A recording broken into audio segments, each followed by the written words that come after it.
కేంద్ర బడ్జెట్లో తెలంగాణ అనే పదాన్ని నిషేధించారన్నారు సీఎం రేవంత్ రెడ్డి. 35% ఓట్లు 8 ఎంపీ సీట్లు ఇస్తే తెలంగాణకు మోదీ సర్కార్ ఇచ్చేది ఇదేనా అని ప్రశ్నించారు. కృతజ్ఞతకు బదులు కక్షపూరితంగా వ్యవహరిస్తున్నారని మండిపడ్డారు. కేంద్ర మంత్రులు కిషన్ రెడ్డి, సంజయ్ బానిసలుగా కాకుండా పౌరులుగా ఆలోచించాలన్నారు సీఎం. ఈ వివక్ష మరో ఉద్యమానికి దారితీస్తుందని హెచ్చరించారు. విశ్వనగరంగా విస్తరిస్తున్న 5 ట్రిలియన్ ఎకానమీ అని పదే పదే చెప్పే నరేంద్ర మోడీ గారు మీ ఆలోచన ఈ దేశం 5 ట్రిలియన్ ఎకానమీకి చేర్చుకోవాలంటే భారతదేశంలో 5 మహానగరాలలో హైదరాబాద్ నగరం ఒకటి.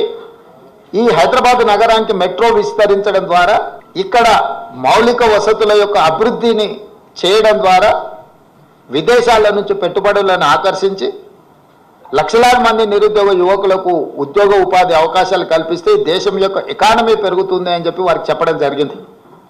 కానీ మెట్రోకు కానీ, మూసీ రివర్ డెవలప్మెంట్ ఫ్రంట్ విషయంలో కానీ, RRR రీజనల్ రింగ్ రోడ్ విషయంలో కానీ ఏ విషయంలో కూడా ఈ బడ్జెట్లో ఒక్క రూపాయి కూడా తెలంగాణకు ఇవ్వడానికి ప్రయత్నం చేయలేదు. ఆనాడు యూపీఏ ప్రభుత్వంలో కేటాయించిన ITIR కారిడార్ను గతంలో తెలంగాణ అధికారంలో ఉన్న ప్రభుత్వము, కేంద్ర ప్రభుత్వం ఇద్దరు వివక్ష వల్ల ITIR కారిడార్ను మరుగున పడిపోయింది.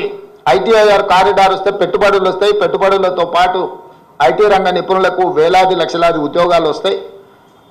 మీరు దానికి సంబంధించిన కార్యాచరణను కూడా చేపట్టండి అని చెప్పి కేంద్ర ప్రభుత్వానికి మేము విజ్ఞప్తి చేసినాం. ఈరోజు ITIR కారిడార్ను గురించి ఎక్కడ ప్రస్తావన లేదు.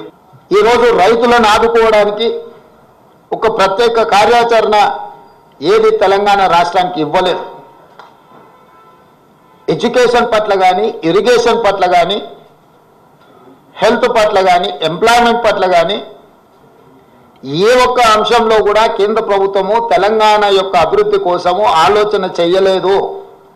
ఈరోజు సబ్కా సాత్ సబ్కా వికాస్ అనేదైతే ఉందో ఈ స్లోగన్ బోగస్ అని చెప్పి బీజేపీ నిరూపించింది. వికసిత్ భారత్ అనే దాంట్లో తెలంగాణ భాగం కాదు అని ప్రధానమంత్రి గారు అనుకుంటున్నట్టుగా ఉన్నది. అసలు మొత్తం బడ్జెట్ను స్థూలంగా చూస్తే వికసిత్ భారత్ 2047 48,21,000 కోట్ల రూపాయల బడ్జెట్ను చూస్తే కుర్చీ బచావో బడ్జెట్ లాగా ఉన్నది. బీహార్కు, ఆంధ్రప్రదేశ్కు తప్ప ఇతర రాష్ట్రాల పట్ల కేంద్ర ప్రభుత్వం వ్యవహరించిన తీరు కేవలం కుర్చీని కాపాడుకునే ప్రయత్నంలో భాగంగానే ఈ బడ్జెట్ను ప్రవేశపెట్టినట్టుగా కనిపిస్తుంది. ఇది ఏ రకంగా కూడా ప్రధానమంత్రి గారికి గౌరవాన్ని తెచ్చిపెట్టదు. ఇంతటి వివక్ష, ఇంతటి కక్షాపూరితమైన వ్యవహారం ఎప్పుడూ జరగలేదు. తెలంగాణ రాష్ట్రము, తెలంగాణ ప్రజలు 8 పార్లమెంట్ స్థానాలు, 35% ఓట్లు బీజేపీకి ఇచ్చిండ్రు. తెలంగాణ ప్రజలు ఎలాంటి వివక్ష బీజేపీ పట్ల చూపించలేదు. తెలంగాణ ప్రజల యొక్క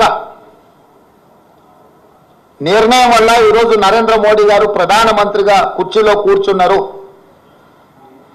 8 సీట్లను తెలంగాణ రాష్ట్రం నుంచి గెలిపిస్తే కృతజ్ఞత చూపించాల్సిన బీజేపీ, కేంద్ర ప్రభుత్వం, నరేంద్ర మోడీ గారు తెలంగాణ పట్ల కక్షాపూరితంగా వ్యవహరించారు.